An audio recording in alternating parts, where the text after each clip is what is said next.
Bienvenue dans notre exploration. Aujourd'hui, on se penche sur un thé qui intrigue souvent les oolongs. Ah oui, celui qui est un peu entre deux mondes, ni tout à fait vert, ni complètement noir. C'est ça qui est fascinant. Exactement. Notre point de départ, c'est un article très complet de codesamouraï.fr. Il nous raconte un peu l'histoire, les particularités de ce thé, né en Chine il y a plus de 1000 ans. Une longue histoire, en effet. L'idée, c'est de comprendre ensemble ce qui le rend si spécial. Ses saveurs, sa culture aussi. Alors, on plonge dedans ? Allons-y. Bon, pour commencer simple, qu'est-ce qui définit l'oolong ? On entend toujours parler de semi-oxydé. Qu'est-ce que ça veut dire concrètement ? Alors, en fait, c'est assez simple. Imaginez la feuille de thé. Après la cueillette, elle commence à s'oxyder au contact de l'air, un peu comme une pomme coupée. D'accord. Pour le thé vert, on arrête cette oxydation très vite. Pour le thé noir, on la laisse aller jusqu'au bout. Et le oolong ? Eh bien, on arrête le processus quelque part au milieu. Ah, d'accord. C'est un contrôle précis, donc. C'est ça. Et c'est ce degré d'oxydation qui peut beaucoup varier, qui donne cette immense palette de goûts. Ça peut être très léger, floral, fruité, ou alors beaucoup plus riche, boisé, presque torréfié pour certains. Et visuellement, elles ont quelque chose de particulier, ces feuilles. Oui, souvent elles sont roulées, en petites perles ou torsadées. Et c'est magnifique quand elles se déploient dans l'eau chaude. J'imagine que cette variété de goût se retrouve dans les différents types d'oolong. Tout à fait. On a d'abord l'oolong, disons, traditionnel, celui qui essaie de rester proche des saveurs originelles, subtil, équilibré.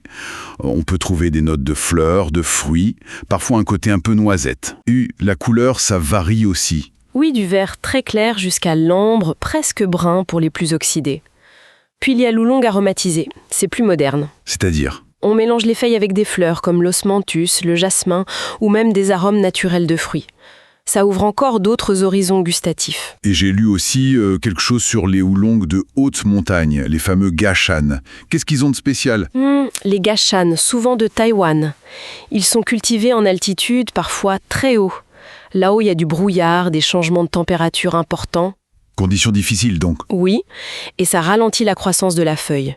Du coup, elle concentre plus d'arômes. Ça donne des thés souvent très doux, très floraux, avec une texture presque crémeuse en bouche.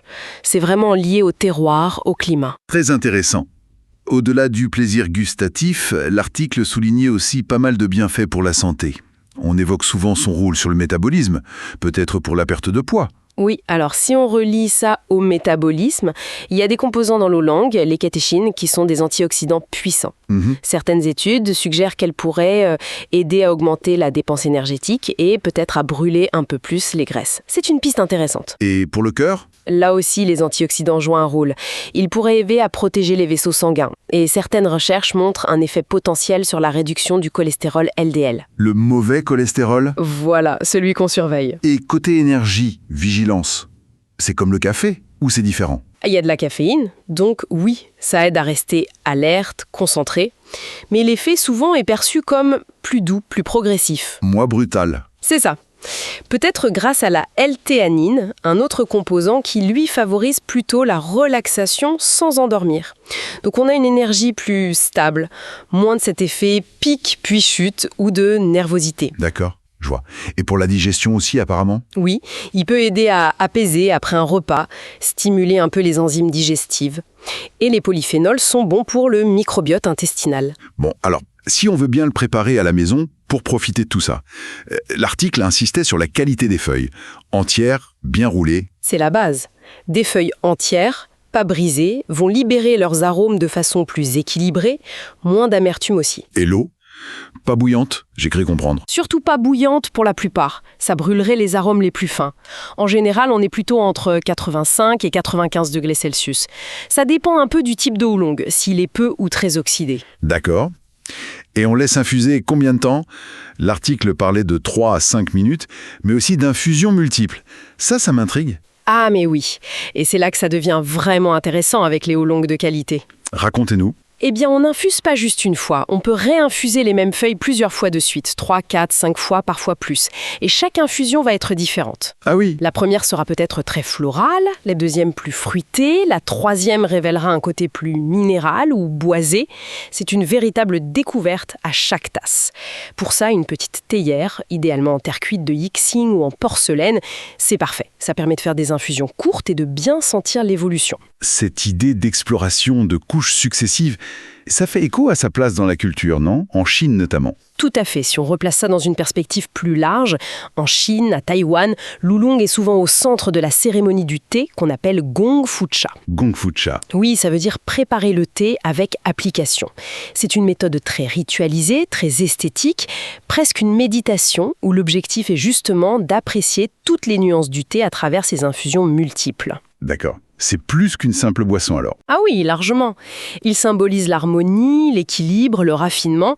C'est aussi un thé qu'on partage, qu'on offre en signe d'hospitalité, de respect ou pour souhaiter bonne fortune. Et cette appréciation, on voit qu'elle a dépassé les frontières. Des noms comme Tiguanyin, Taong Pao, Dongding, ça parle aux amateurs de thé un peu partout. Oui, sa complexité, sa diversité séduisent beaucoup à l'international. Au Japon, en Corée, aux États-Unis, en Europe. Pour ceux qui voudraient se lancer, acheter et conserver le oolong, des conseils? Mieux, c'est d'aller dans une boutique spécialisée ou chez un vendeur de confiance. Regardez la fraîcheur des feuilles, si possible connaître l'origine. Le bio, c'est un plus, bien sûr. Et une fois à la maison? Très important. Un récipient hermétique. Il faut le protéger de la lumière, de l'humidité et surtout des odeurs fortes, car le thé absorbe tout. Et idéalement, le boire dans les 6 mois ou disons l'année pour profiter au maximum de ses arômes. Bon, alors, si on devait résumer notre exploration, qu'est-ce qu'on retient de l'oolong? Que c'est bien plus qu'un thé entre deux. C'est un univers en soi. Oui, une complexité qui vient de ce contrôle de l'oxydation, une diversité de saveurs incroyable, des bienfaits pour le corps et l'esprit, et puis toute une profondeur culturelle derrière. Exactement. Le découvrir, c'est vraiment s'offrir une expérience sensorielle riche. C'est une invitation à ralentir, à savourer, à apprécier la nuance.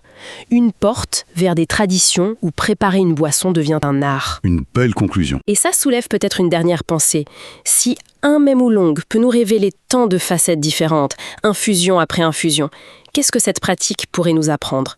Peut-être sur notre propre façon de voir les choses, d'apprécier les différentes perspectives d'une situation, ou même les profondeurs cachées en nous ou chez les autres, simplement en prenant le temps d'explorer encore et encore.